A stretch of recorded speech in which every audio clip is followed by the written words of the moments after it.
நேயர்களே, பீகார் தேர்தலில் இன்றைக்கு ஒரு நடந்தாலும் தேர்தல் முடிவுகளுக்கு பின்பு வரக்கூடிய நவம்பர் 14க்கு பின்பு 15ஆம் தேதியில் ஒரு பெரிய குழப்பம் நடைபெறப் போகிறது. அது எப்படி நீங்கள் சொல்கிறீங்க அப்படின்னா, நான் அந்த செய்தியை சொல்லிட்டு உங்களுக்கு சொல்கிறேன். இது ஒரு நீண்ட செய்தி. 2025 சட்டமன்ற தேர்தலில் இப்போ பாரதிய ஜனதாவும் நிதிஷ்குமார் கட்சியும் தலா 101 இடங்களில் போட்டியிட போகிறாங்க.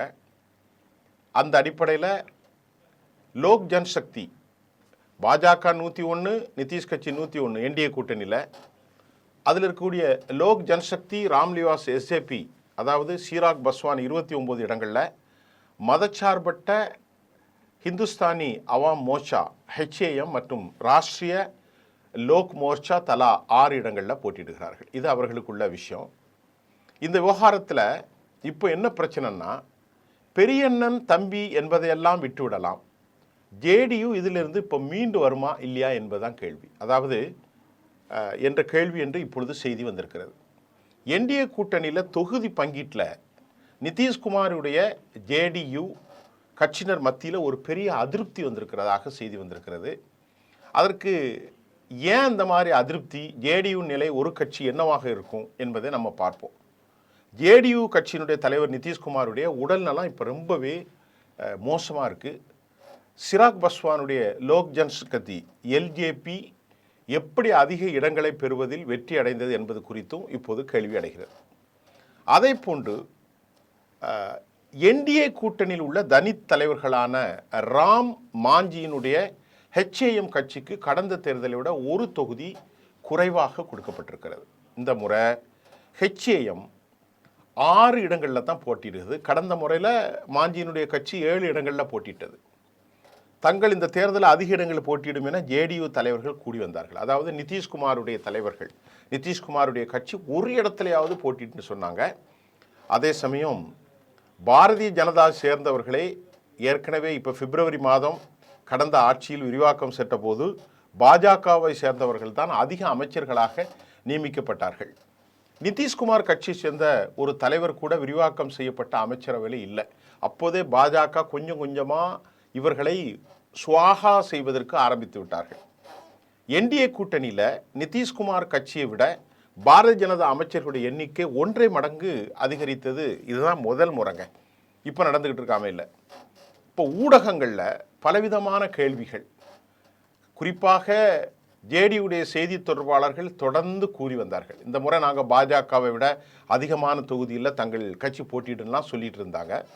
பீகார் அரசியலில் 20 ஆண்டுகளாக மையமாக பெரியண்ணன் என்ற அந்தஸ்து 2024 பார்லிமெண்ட் எலெக்ஷன்லே நிதிஷ்குமாருக்கு போயிட்டு எப்படி போச்சுன்னு பார்த்தீங்களா?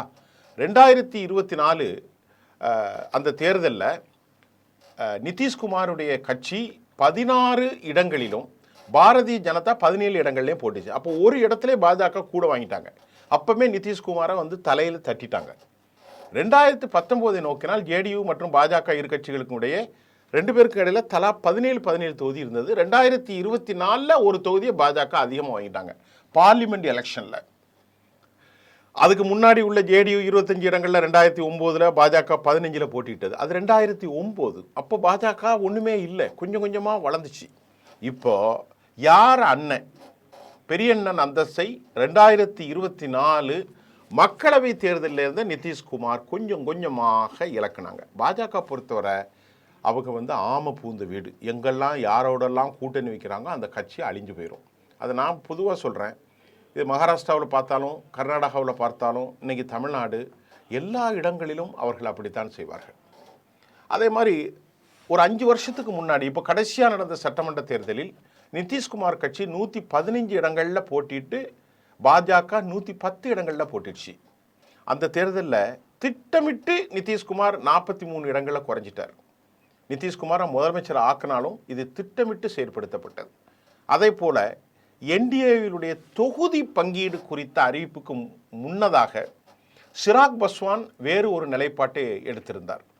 இப்போ தேர்தல் அறிவிப்புக்கு முன்னதாக நிதிஷ்குமார் அரசாங்கம் குறித்தும் சட்ட ஒழுங்கு மோசமாகி வருவதாகவும் கூட சிராக் பஸ்வான் ஒரு குழப்பத்தையும் கேள்வி எழுப்பினார். அவர் யாருன்னா அது பிஜேபியினுடைய ஒரு பி டீம் தான். அவர் பிஜேபி போன முறை சிராக் பஸ்வானை சாவி கொடுத்து நிதிஷ்க்கு எதிராக நிறுத்தி கடைசியில் நிதிஷை தோற்கடிச்சாங்க. இவங்க 74 தொகுதியில் ஜெயிச்சாங்க. நிதிஷ்குமார் 115 இடத்துல போட்டிட்டு வெறும் 43 இடங்களில் தான் போட்டிட்டாங்க. கூட்டணிக்குள்ளே முரணை ஏற்படுத்துறது தான் பாஜக.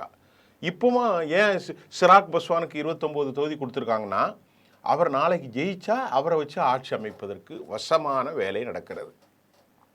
2024 மக்களவைத் தேர்தலில் அனைத்து இடங்களும் சிராக்கின் கட்சி வெற்றி பெற்றது. யாரு? பஸ்வானுடைய மகனுடைய கட்சி. சட்டமன்ற தேர்தலில் தங்களுக்கு 30 இடங்கள் அல்லது ஒரு மக்களவை தொகுதியும் 6 இடங்கள் வேண்டும் என விரும்பினாங்க. இன்னைக்கு 29 இடங்களை கொடுத்துட்டாங்க. இது குறித்து நாம் ஒரு மிக முக்கியமாக இதுக்கான காரணத்தை பார்க்க போகிறோம். சிராக்கின் கட்சியுடைய அமைப்பை பார்த்தோமானால், சிராக் பஸ்வானுடைய அந்த கட்சியினுடைய அமைப்பை பார்த்தோன்னா, பிராமணர்கள் முதல் முஸ்லீம்கள் வரை அனைவரும் முக்கிய பங்கு வகிக்கிறாங்க. ஏன்னா அவர் ஒரு தலித் ஒரு கட்சி. அவருடைய அப்பா பஸ்வான் முதலாக அவரை பஸ்வான் சமூகத்தினருக்கு தலைவராக கருதக்கூடாது. பிராமணர்களும் அந்த கட்சியில் இருக்கிறாங்க, ஏராளமான முஸ்லீம்களும் இருக்கிறார்கள். இரண்டாவது, இந்த என்டிஏ நேஷனல் அலைன்ஸில், டெமோக்ராட்டிக் அலைன்ஸில் சிராக் பஸ்வான் அந்தஸ்தை கொண்ட இளம் தலைவர்கள் இல்லை. அப்படியானால் 2025, 2030 தேர்தல்களை தாண்டியும் தங்களுடன் இருக்கக்கூடிய தக்க வைத்து கொள்ள வேண்டும் ஒரு தலைவரை என பாரதிய ஜனதா நினைக்கிறது. சிராக் பஸ்வான் கட்சிக்கு அதிக இடங்கள் கொடுக்கப்பட்டுள்ளது. நிதிஷை காலி செஞ்சுட்டு முதலமைச்சராக பாஜக ஆதரவுக்கு சிராக் பஸ்வானை கொண்டு வர போகிறாங்க. நல்லா புரிஞ்சுக்கிட்டா, எலெக்ஷனுக்கு முன்னாடி நான் உங்களுக்கு சொல்லிடுறேன். இப்போ நல்லா ஞாபகம் வச்சுக்கிடுங்க. எலெக்ஷன் கழிச்சு என்னட்ட வேணால் சொல்லுங்கள். நிதிஷ்குமாரை இந்த முறை வீட்டுக்கு அனுப்பிடுறது, அவர் பதவியிலேருந்து விலக்கிட்டு அதுக்கு பதிலாக பாரதிய ஜனதாவும் சிராக் பஸ்வானும் ஆட்சி அமைப்பது, தேவைப்படுகிற மற்றவர்களை ஆசை காட்டி உள்ளே இழுப்பது, இதுதான் அவர்களுடைய விஷயம். இந்த விவகாரத்தை நாம் பார்க்கிறபோது, கடந்த சட்டமன்ற தேர்தலில் நிதிஷ்குமார் கட்சி மூன்றாவது பெரிய, அதாவது ஜேடியுவை மூன்றாவது பெரிய கட்சியாக மாற்றியதற்கு சிராக் பஸ்வானுக்கு வெகுமதி.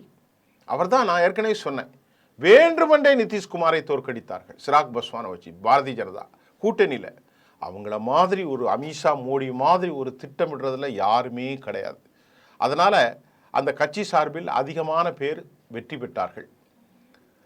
அதே சமயம் சிராக் பஸ்வான் என்டிஏவில் இணைஞ்ச பிறகு அவருடைய கட்சி வலுப்பெற்றது. ஆனால் எதிர்காலத்தில் அது சுயமாக அரசியல் இருப்பது தற்போது கேள்விதான்.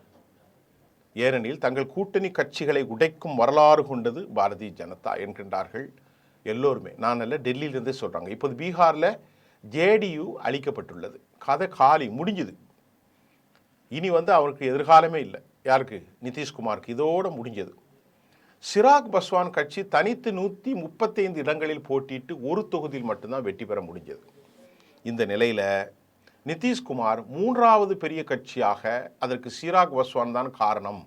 இது பிஜேபி 2020களில் நடத்திய ஒரு மோசமான அரசியல் சூட்சமம் என்றும் கூட நமக்கு பலர் சொல்கிறார்கள். நிதிஷ்குமார் கட்சியினர், ஜேடியு கட்சியினர் இப்போ அதிருப்தியில் தான் இருக்கிறாங்க. அக்கட்சி தலைவர்கள் தங்களுடைய சொந்த வழியை பார்க்க தொடங்கிவிட்டார், வேலையை பார்க்க தொடங்கிவிட்டார்கள். வழியை நிதிஷ்குமார் கேட்கும் நிலையில் இல்லை. அவருடைய உடல்நலம் ரொம்ப மோசமாகி வருதுங்க. எதையும் புரிந்து கொள்ளக்கூடிய அளவில் ஒரு தெளிவான மனநிலையில் அவர் இல்லை.